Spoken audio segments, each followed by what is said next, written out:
உலக மக்கள் எல்லோருக்கும் வணக்கம். நான் உங்கள் ஜி கோபால் பேசுகிறேன். இன்னைக்கு நாம பேசக்கூடிய தலைப்பு ஜனவரி மாத பலன்கள். ஜனவரி மாத பலன்கள் அப்படின்னாவே இந்த வருஷம் பிறக்கப் போகிறது. இந்த வருஷம் பிறந்தால் நம்மளுடைய கவலைகள் தீராதா, கஷ்டங்கள் தீராதா, நம்மளுக்கு ஒரு கல்யாணம் நடக்காதா, நம்மளுக்கு வேலை கரெக்டாக அமையாதா, ஒரு குழந்தை பாக்கியம் நம்மளுக்கு கிடைக்காதா, நம்ம கடனை கட்ட மாட்டோமா, நம்ம வாழ்க்கையில் நம்ம குடும்பத்தோட சந்தோஷமாக வாழ மாட்டோமா, இப்படிங்கிற எவ்வளவோ ஒரு குறைகளோடு தான் அந்த குறைகள் தீருமா அப்படிங்கிற எண்ணத்தில் தான் இந்த வீடியோ பார்க்குறீங்க. அப்போ இந்த எண்ணங்களாகப்பட்டது கண்டிப்பாக உங்களுக்கு நிறைவேறுனா நீங்கள் நினைக்கிறதுல கால் மடங்காவது கண்டிப்பாக அந்த இறைவன் நிறைவேற்றி கொடுப்பார். என்னையும் சேர்த்து தான் அந்த உங்களுடைய எண்ணங்கள் கண்டிப்பாக அந்த கால் மடங்காவது நிறைவேற்றி கொடுப்பார் அப்படிங்கிற எண்ணத்தோடு தான் நான் இந்த பதிவை ஆரம்பிக்கிறேன். கண்டிப்பாக நீங்கள் நல்லா இருப்பீங்க. துலாம் ராசி அப்படின்னாவே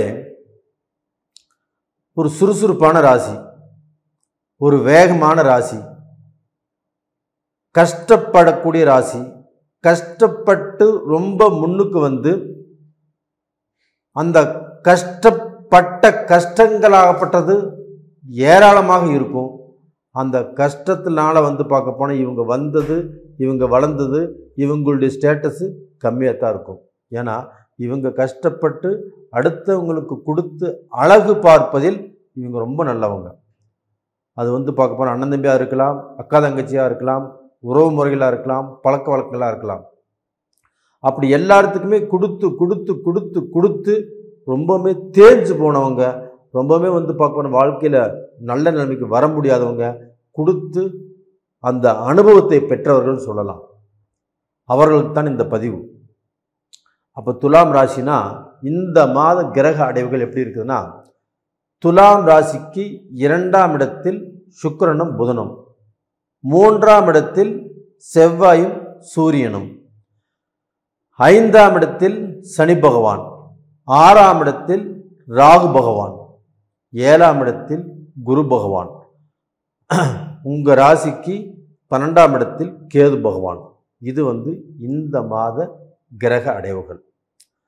அப்போ துலாம் ராசியை பொறுத்த வரைக்கும் மோஸ்ட்லி எல்லா கிரகங்களும் உங்களுக்கு நல்ல பலனை கொடுக்கக்கூடிய தருவாயில் தான் இப்போ இருக்குதுட்டான். அப்போ நான் இப்போ சொல்லிட்டு வரக்கூடிய 12 ராசிகள்லேயே இந்த துலாம் ராசி தான் நம்பர் 1 அப்படிங்கிற இடத்துக்கு அந்த கிரகங்கள் சாதகமாக இருக்கிறது, பின்னி பிணைந்து அப்படின்னு சொல்லலாம். எப்படின்னு பார்க்கலாம்.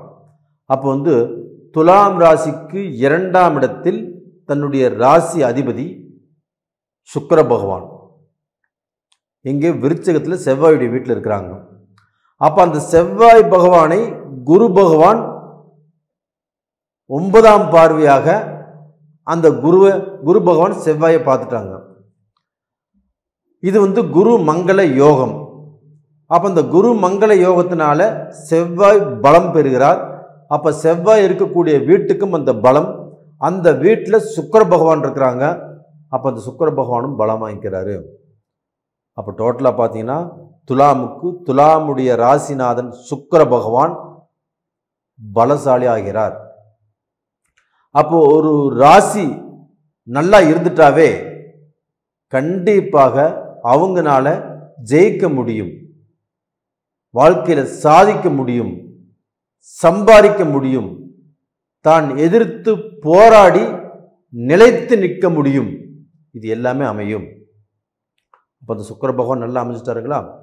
இது போக இவங்களுக்கு பார்க்க போனால் 9ஆம் இடத்து அதிபதி 12ஆம் இடத்து அதிபதி யாருன்னா புதன் பகவான்.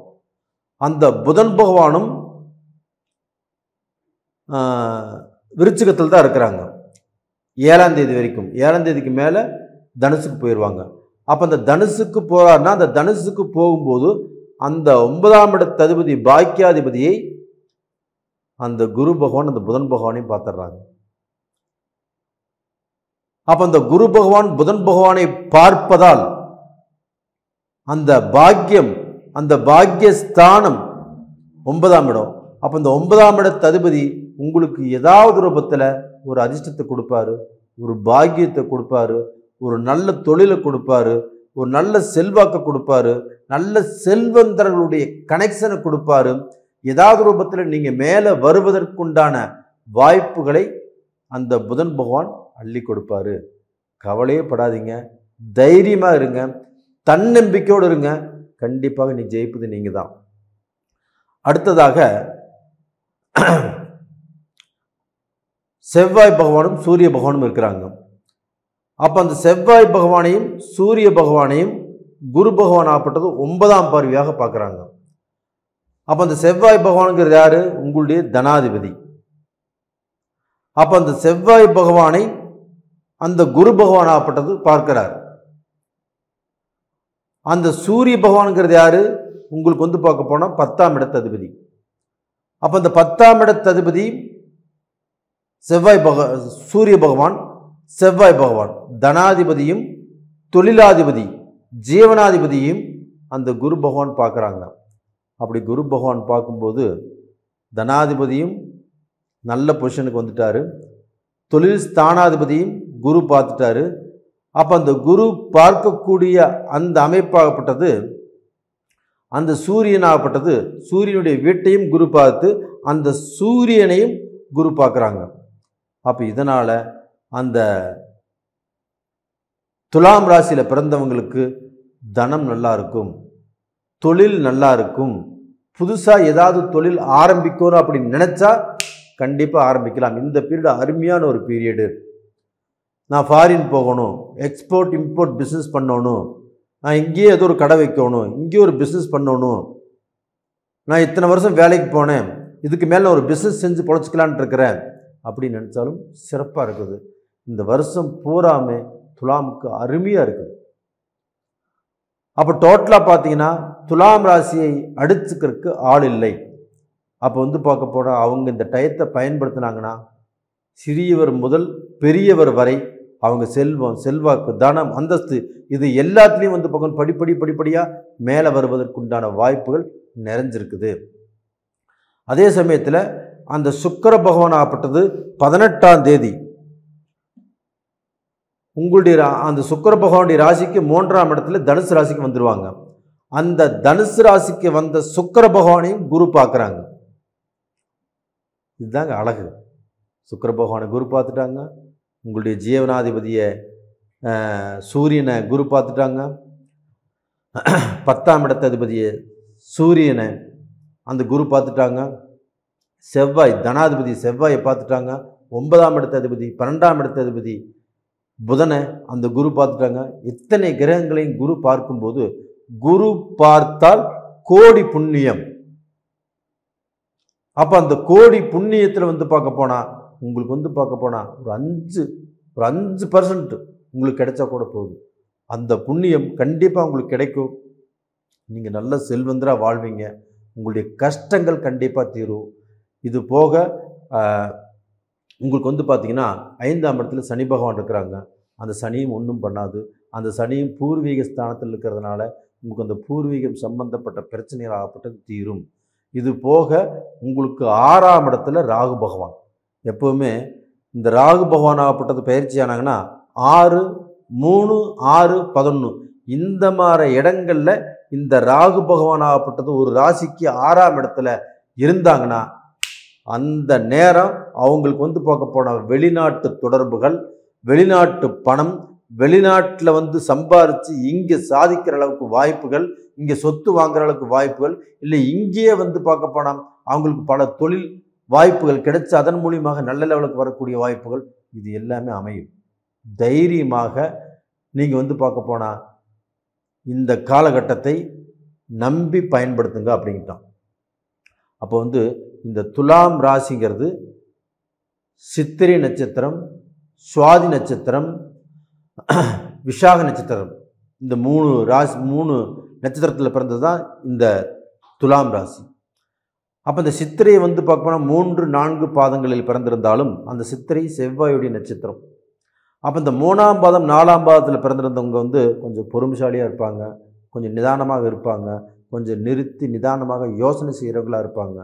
அப்படிப்பட்டவங்களுக்கு அந்த நட்சத்திரத்துக்குரிய கிரகமாகப்பட்டது செவ்வாயும் குரு பார்த்ததுனால இந்த காலகட்டத்தில் அந்த 3-4 பாதத்தில் செவ்வாய் அனுகிரகத்தில் பிறந்தவங்களுக்கு ஆகப்பட்டது அவங்க இதற்கு முன்னாடி எவ்வளவு கஷ்டங்களை பார்த்திருந்தாலும் அந்த கஷ்டங்களில் இருந்து மீண்டு வருவதற்குண்டான வாய்ப்பு அவங்களுக்கு அருமையாக இருக்குது. அடுத்தது பார்த்திங்கன்னா சுவாதி நட்சத்திரம், ராகுவுடைய நட்சத்திரம். அந்த ராகு பகவான் உங்களுக்கு 6ஆம் இடத்தில் இருக்கிறாங்க. அந்த 6ஆம் இடத்தில் ரொம்ப ஸ்ட்ராங்கான நிலைமையில் இருக்கிறாங்க. அப்போ அந்த ராகு வந்ததிலிருந்தே உங்களுக்கு வந்து பார்க்க போனால் பல கோடீஸ்வரங்களுடைய நட்பு, பல செல்வந்தர்களுடைய நட்பு, பல செல்வந்தர்கள் உங்களை தேடி வரக்கூடிய வாய்ப்பு, இது மாதிரி வாய்ப்புகள் ஆகப்பட்டது கண்டிப்பாக உங்களுக்கு கிடைக்கும். ஒரு பிஸ்னஸ் ரீதியாக உங்களுக்கு முன்னேற்றம் இதெல்லாம் நடக்கும்.